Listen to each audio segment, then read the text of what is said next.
So I'm thrilled to welcome Morgane Hamilton to the show today. Over the past decade, Morgane's had a range of different HR roles, ranging from jobs in giant corporates to a most recent stint of head of HR at Africa Specialty Risks, where I believe you were one of the first employees, right? Yep, correct. One of the first eight.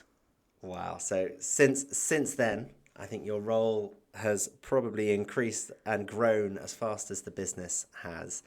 So I'm really excited for our topic today because I think you're incredibly well placed to tackle it, which is where does HR add value in a fast growth company? Morgane, welcome to the show. Thank you very much. And I can tell you straight away, HR adds value everywhere in a company. Absolutely right. Well, you're speaking to the right audience to have that perspective. So for our first question, let's jump in. You joined as employee number 8. Yeah. Why was it, do you think, that the CEO brought you in so early? And I suppose why are you happy that he did? Yeah. So it was interesting because I was finishing off maternity leave with my previous role, and I actually got a call from a recruiter who explained what the gig was, but most importantly said, oh, and by the way, that company hasn't started yet. They're about to start. They have all the investment, and that's why they're looking for HR. And of course, I said, well, that's not necessarily very logical because most of the time HR isn't brought in until you have sort of 30, 50 people in an organization. So anyway, I was interested, went to the interview, and my boss, the CEO, made it clear that they wanted HR from day one because they had a very aggressive growth plan in terms of people, and they were well aware that you can only really achieve that if you have HR in place to set the framework for you. So that was wonderfully refreshing to think, so I might just be more than someone who does contracts here and who's brought in at the very last minute. Well, it's forward thinking is probably the wrong word, but there's the way that I think CEOs should think Absolutely, about yeah. about HR. So I would love to hear the sort of breadth of value that you've been able to add on that 4-year journey so far. Yeah. So from the beginning on, I guess, I thought, okay, well, we all have a function to fill here, and my boss never really said to me, well, Morgane, I want you to do X, Y, Z. I think for him it was a case of he's only employed professionals. Everyone knows what their function is and what they ought to be doing with their time. We had a weekly call in those early days where everyone, so the 8 of us, would give an update on what they worked on this week, what's on the horizon for them for next week. And in fact, that's a call, fast forward 4 years, which we still maintain to this day. Wow, really? So it used to be 8 of us on it. It's now 108 of us on it. But it's important to us to keep it going, and it sort of keeps the essence of who we were from day one. So I thought, okay, well, we need to recruit. Let me start that, but in parallel, I wanted to build my HR framework as well, because I always thought, even though we're a new organization, a startup, I don't think we can call ourselves a startup anymore, strictly speaking. I think we're just over that small company hill. Yeah, I guess so. But I wanted to have something in place to signal to prospective employees, and indeed to signal to colleagues that we mean business here. We mean to do things properly. And for me, it started with an employee handbook, because you need to start somewhere, right? And so anyway, I started writing these policies, and I was always aware that things would need to evolve as the business grew, and I was always comfortable with that. But I always thought, if I build something that's fit for purpose for 2 years, that'll keep me happy. So I think, I don't find it necessarily easy to say where I added value, but what I tried to do, certainly, is I tried to, from day one, be really understanding of what the company was doing. Fundamentally, I think in HR, you can only do a good job if you understand what the company is trying to achieve and what each of the roles are internally and how everyone contributes to the overall goal. So I always try to be a partner of sorts to my colleagues. I wanted HR to very much enable the business to succeed. And I never want HR to be seen as a blocker to anything, even though we're sometimes the people who have to say, well, hang on, have you thought of this and have you considered that? And, let's take a pause here. So I try to partner with everyone. What are you up to at the moment? What are your challenges? What can we work on together? And for want of a better way of putting it, frankly, I just got stuff done. I think that's so important. I think there are a couple of things that you've said that I'd really love to unpack. I think there's something so big in that piece that you said around, hey everyone, we mean business here. We're a serious organization, because I do think it's definitely something that we see with some of our clients at sort of earlier stage in their development, or in my business, Instant Impact. I think that having the process, having that sort of put due care and thought into things like employee handbook or career progression or the vision of the organization, I think being able to provide people with that, especially when you're a bit of a venture. Yeah, and I think also, we were doing an awful lot of recruitment, and I think it's a sort of thing, when the recruiter called me, to an extent, it was a leap of faith, and the stars were aligning in the sense that I was finishing a period of maternity leave, as I said, happy to change employer at that stage. So it all worked out for me. But I'm conscious that if you're trying to take someone out of an existing role, an established role, to come and join a startup, I think you have to signal that this, they're coming in on an adventure which is going to be a success. Because otherwise no one would want to join us, hardly anyone, that is. And so I think having a framework in place and being able to answer questions like, what's your paternity leave policy? I think it signals we are, we're for real. We're a proper place. We have processes and procedures, and you're not joining a tin pot organization, ultimately. Yeah, and I definitely see, particularly, you're in insurance, right? So there's a degree of, thankfully, risk aversion, I think, if you're taking a really broad brushstroke. But I think in any industry, in any role, I come from the recruitment perspective here. Even when you're recruiting for an established business, not only do you have to get the skills fit right, not only do you have to get them in the right time in their career, but you have to get them in the right time in that particular job, so they have to be ready to move. If you then layer in that additional risk appetite, I can see how your target market gets really small. So being able to build that out and add in that fast growth environment, just a little bit of certainty, a little bit of structure, I feel is really really important. And for me as HR, at the end of interviews, you always give candidates the opportunity to ask questions at the end or throughout, and it really mattered to me not to be the HR person who can't answer business-related questions, And I always made a point of understanding where are we at the moment, what's next on our agenda in terms of projects and how are we structured, and, all those sort of, I don't want to say nitty-gritty because maybe I sound like I know more than I do. But it did matter to me to, not to be someone who says, oh, I have no idea about that, I'll come back to you. I just wanted to project that image of, yes, we're a startup, we're all in this together, and here's a very clear picture of our business and where we're going. But it feels like, I think that's absolutely right. I feel like HR, we are, at the end of the day, an enablement function. Yeah. And how can you enable what you don't understand, at least at a high level? Yeah, absolutely. Which is partly why I like insurance and I want to stick to it. I've realized earlier on in my career that to work successfully, or to be good at what I do, or to believe in what I do, I first of all need to believe in the product that the organization sells.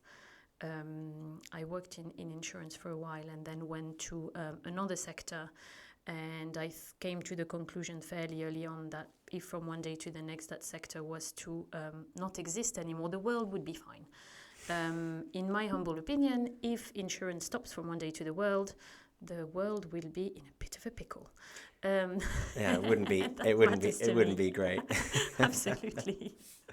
And I think that's so great to, really understand that purpose behind the organization as well. I'd love to pick up on the other theme that you identified, the sort of importance of partnering with the organizations. Obviously, that understanding is really, really critical. But how do you make sure that you're adding value, not just to the organization as a whole, but then also to the individual stakeholders? How do you ensure that you and your team are really, really partnering? I think in order to do that, you have to have an ongoing dialogue with your key stakeholders to understand what's around the corner for them. I can't claim to be ahead of the curve all the time on what their needs are going to be.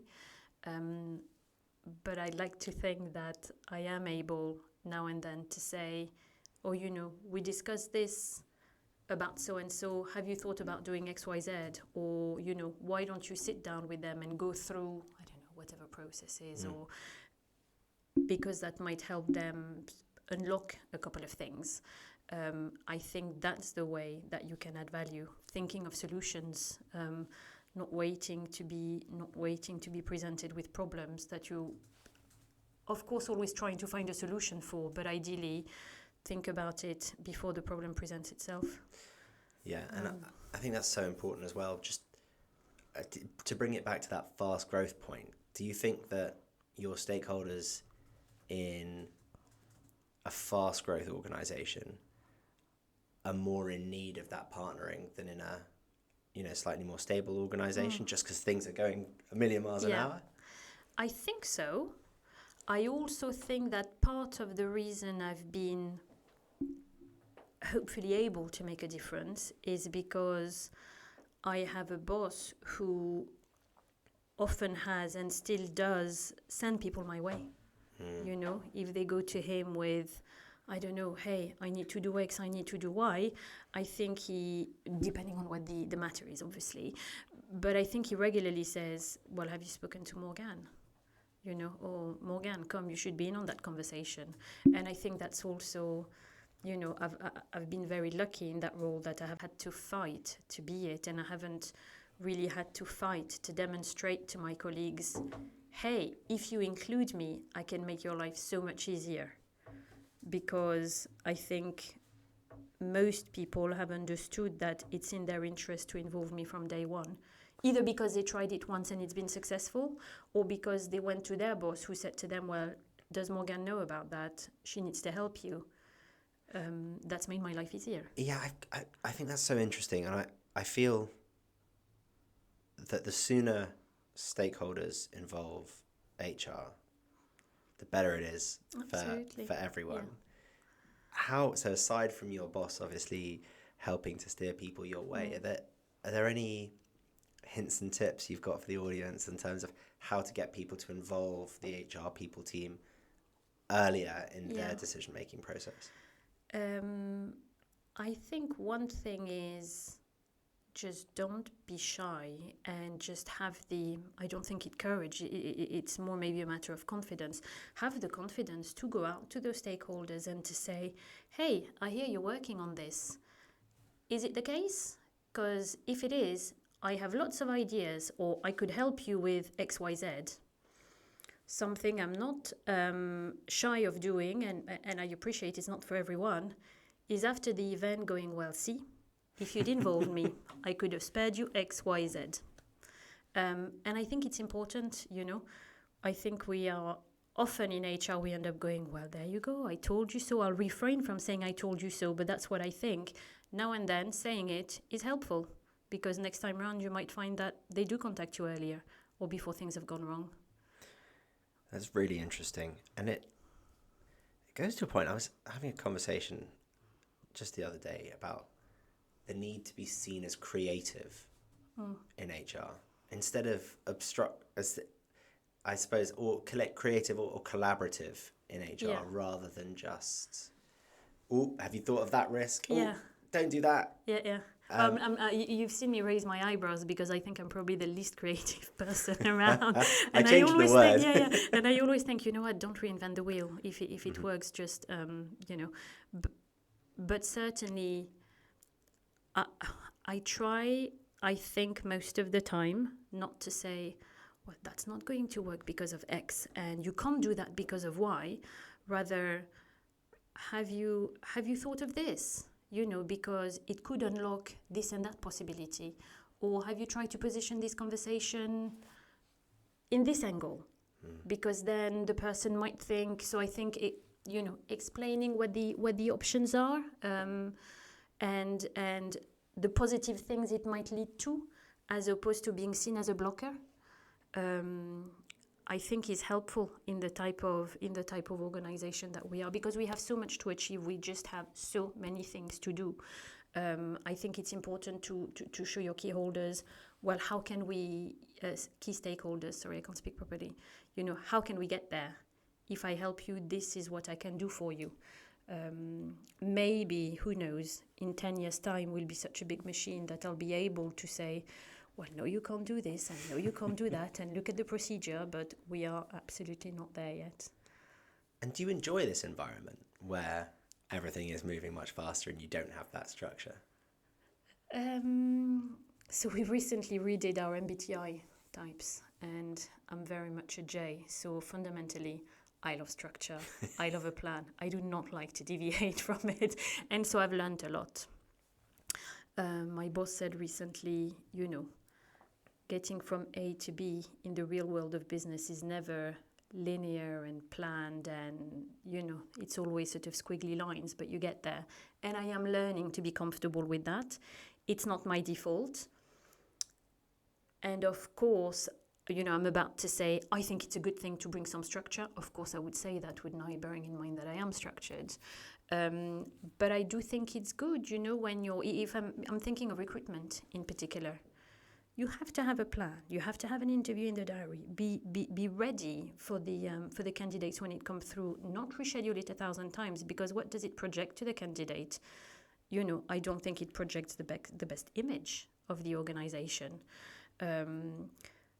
Fundamentally, do I like being in a business where it's really busy and there's always lots of things going on? Absolutely. Life would be ever so boring if I went back to a very structured job where I know everything that is coming next. It's not like that. I never know what's going to hit me next. This morning I came to the office, my day was planned, and I was told that at 1 p.m. I had to be in a meeting with the non-executive directors. I wasn't expecting that, and it's okay, you make it work. I'm pleased you kept our recording date. Bearing in mind that we rescheduled a few times, I thought I ought to. That's fair enough. That's fair enough. It's great to have you in. I think that's really fascinating. The structure point. Have you had to hold back on maybe putting too many structures in, such that the business can still be dynamic enough to grow? Yes. So if we look at the appraisal process, back to what I was saying earlier, I thought that was one process which was really worth establishing, because it signals to everyone internally that performance matters to us, and then it's linked to how we calculate bonuses, and if ever someone disagrees with their bonus, then it's, I wouldn't say easy, but at least we have something to fall back on and say, well, see, you did X and therefore you're getting Y. But I have had to learn to be very flexible with it, much more so than I would have liked to be in my heart of hearts, because not everyone was able to do it on time. Not everyone was able to do it full stop. Fundamentally, do I like it? No. I think it's because I'm really square. I was raised by two parents who were in the army, so stuff got done, and on time with that. But okay, you learn to adapt. And as a matter of fact, now I want to review this whole process, because it's not relevant to how we do things anymore. Something else needs to be in place. I have a rough idea of what it's going to be. But it's one of those thoughts. I always knew to an extent it would serve its purpose for a little while, not forever. I wasn't expecting that duration wouldn't be as sort of as smooth as I was expecting it to be. But such is life. You adapt to what the business needs. Well, quite, and what the business needs I mean, in a business like Africa Specialty Risks, what it needs today, it may well not need in 2 years. In fact, the chances are absolutely that's going to shift. Yeah, completely. And it is interesting because when I started that job, I had a bit of imposter syndrome. I think I do still now and then. And I thought, okay, well, I think I'll know how to put the structure in place. But when the time comes to review it and to whatever, upgrade it or reinvent it, I'll never know what to do then. Well, that time has come now, and no, I sort of do know what to do, sort of, I need to do research, I need to talk to people, but I think we all do, hopefully. Yeah. And it's interesting to just see that journey, that I've been on as an employee and as an HR person. I wasn't expecting to end up here, but I think imposter syndrome is such an important topic. Yeah. How's your relationship with imposter syndrome developed? I don't think I really had it before. I think it's because I was always in slightly bigger HR structures where I always had a more senior HR person than myself to turn to for advice or for guidance. And when I joined here, I didn't. In fact, in my previous role, I didn't have another HR person to turn to, but it was a completely different setup where maybe HR didn't matter as much as it does here. So whether I was really good or not very good didn't seem to make much of a difference, if I'm honest, to the environment. But here I think it's as from day one, the way my boss explained and sold the position to me, he always made me feel like HR had a really important part to play, which of course is what attracted me to the role. Whilst at the same time thinking, oh my God, are you good enough for this? Can you do this? But I think you take every day as they come. I used to be really sort of big picture minded, what's on the agenda for this quarter and what's the plan for this year. Things are so busy in the environment I'm in that I actually find it helpful to take each week or each month as they come. And I think it's something that's probably quite helpful when you're in a fast growth environment. Maybe don't project yourself to next year because it becomes overwhelming really quickly. Just look at next week. What's on the plan for this week? What's on your to-do list? Tick things off that list. I think sometimes it's easier to not get overwhelmed. I'm getting off topic slightly about the imposter syndrome, but no, I think it's really important because actually in this fast growth environments we see. Well, I've noticed completely anecdotally. I'm not a psychologist in this space, so, but I definitely see higher rates of imposter syndrome, and just because of what we spoke about before, everything's so fast moving, everything's so big. You're the only person, or you're one of a couple of people who are responsible for such an important enablement function. So I think that advice to take things as they come. Remember that you've dealt with big things before. Know that there's a wealth of advice out there that you can turn to. I think it's so important for smaller organizations. And sometimes, so now in this role, I get to interact with board members or non-executive directors, which hasn't been the case for me previously. And at first I thought, oh my God, I've got to speak to these really experienced, really important people. I'd better make sure that everything that comes out of my mouth is, sort of really clever and really on point. Well, ideally, I try to do that most of the time anyway, if I can.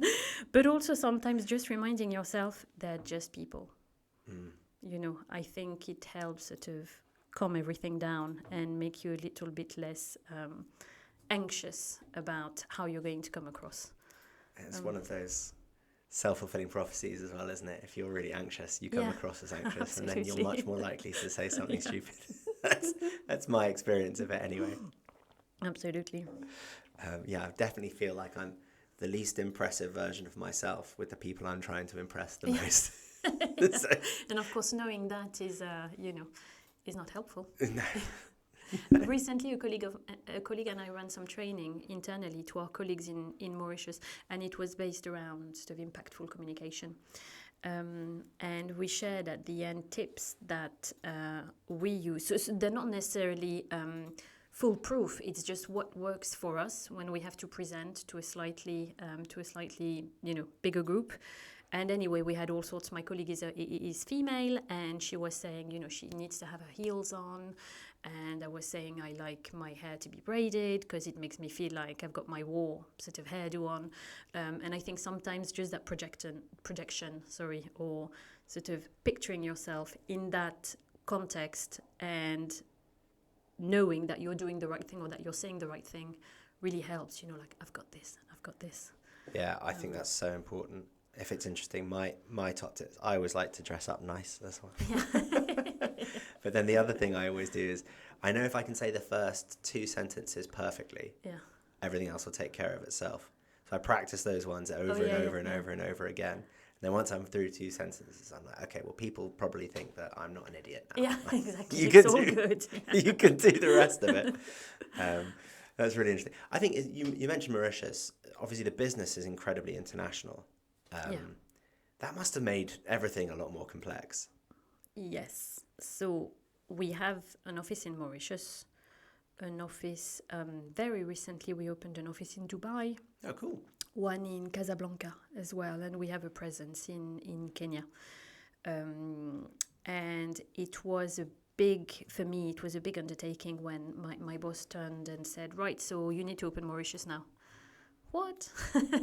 I mean, I'd been on honeymoon in Mauritius like a lot of other people, but that's as much as I knew about it. On honeymoon, you didn't study the... Funnily enough, no. So, it's one of those things, but it's one of those things, and my journey at ASR has very much felt like that, oh gosh, wow, I need to do that. Poof, how am I going to go about it?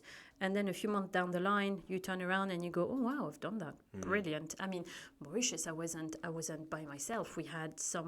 We recruited someone locally who was able to go out and find, office locations. And so we would do those sort of FaceTime calls, around empty office spaces. And you would say to me, what do you think of that one?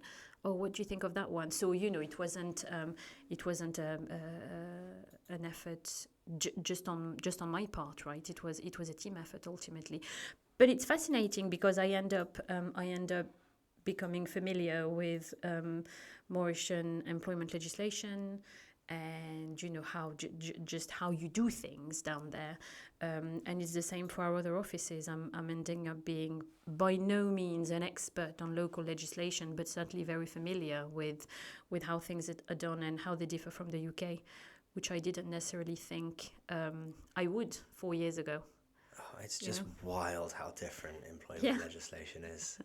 We're in South Africa, which is a whole different kettle of fish, and we're in three states in the US. Okay. And each state in the US is like a different country somewhere else. Yeah, no, so that must be it's tricky. Amazing how quickly the complexity builds. Absolutely. But yeah, it's one of those things, back to how do you deal with all of that when you're in an environment that's growing quickly. Fundamentally, I think there's no secret. Just roll up your sleeves and go for it.